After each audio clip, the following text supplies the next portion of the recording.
तर सुनील केदार यांच्या संदर्भात बातमी समोर येते। सुनील केदारांना जामीन मिळाला नाहीये। नागपूर सत्र न्यायालयाकडून दिलासा अद्यापही दिला गेला नाहीये। सुनील केदारांची 5 वर्षांची शिक्षा कायम आहे। नागपूर सत्र न्यायालयाकडून जामीन देण्यास नकार दिला गेलाय। जिल्हा बँक घोटाळ्यात केदारांना शिक्षा सुनावली आहे आणि यावर जामीन देण्यास नकार दिलाय। त्यामुळे सुनील केदारांची 5 वर्षांची शिक्षा कायम आहे। नागपूर सत्र न्यायालयाकडून अद्यापही दिलासा नाहीच। आज या संदर्भात निकाल समोर येणार होता, मात्र सुनील केदारांना जामीन मिळाला नाही। त्यामुळे सुनील केदार यांची 5 वर्षांची शिक्षा कायम आहे। नागपूर सत्र न्यायालयाकडून सुनील केदार यांना जामीन देण्यास नकार दिला गेलाय। नागपूर इथल्या जिल्हा बँक घोटाळ्यात केदारांना शिक्षा 5 वर्षांची सुनावली आहे आणि या प्रकरणी जामीन देण्यास नकार दिला गेला। तर सुनील केदार यांना जामीन मिळाला नाहीये। नागपूर सत्र न्यायालयाकडून अद्यापही त्यांना दिलासा नाहीच। सुनील केदारांची 5 वर्षांची शिक्षा कायम आहे। नागपूर सत्र न्यायालयाकडून जामीन देण्यास नकार दिला गेलाय। गेल्या काही दिवसांपासून यावर सुनावणी सुरू होती। नागपूर सत्र न्यायालयाकडून जामीन देण्यास नकार दिला गेलाय।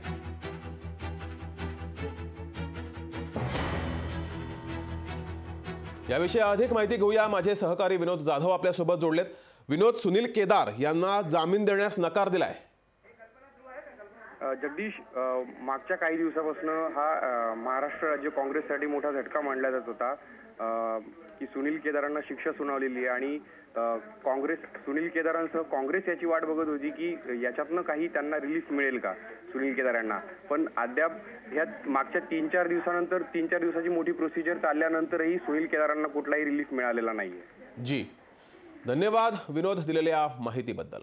अधिक माहिती घेऊया। माझी नागपूरची सहकारी प्रतिनिधी कल्पना नळसकर आपल्या सोबत जोडले। कल्पना, सुनील केदार यांना नागपूर सत्र न्यायालयाकडून दिलासा नाही। सुनील केदारांची 5 वर्षांची शिक्षा कायम आहे। नक्कीच आपण जर पाहिलं असेल तर 26 तारखेला हे प्रकरण जे आहे जामीन अर्जासाठी ते दाखल करण्यात आलं होतं, पण आज कोर्टाने त्याच्यावरती जामीन देण्यास जे आहे ते नकार दिलेला आहे।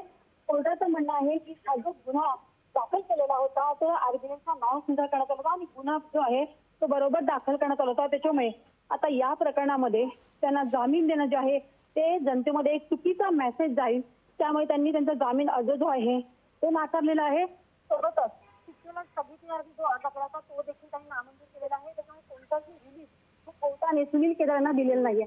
जगदीश, धन्यवाद कल्पना दिलेल्या माहितीबद्दल। तर सुनील केदारांना जामीन मिळाला नाहीये। नागपूर सत्र न्यायालयाकडून दिलासा सुनील केदार यांना दिला गेला नाहीये। सुनील केदारांची 5 वर्षांची शिक्षा कायम आहे। नागपूर सत्र न्यायालयाकडून जामीन देण्यास नकार दिला गेलाय। जिल्हा बँक घोटाळ्यात केदारांना शिक्षा कायम आहे। तर सुनील केदार यांच्या संदर्भातील ही बातमी समोर येते। लोकशाही मराठी ऐका, पहा, जागरूक रहा।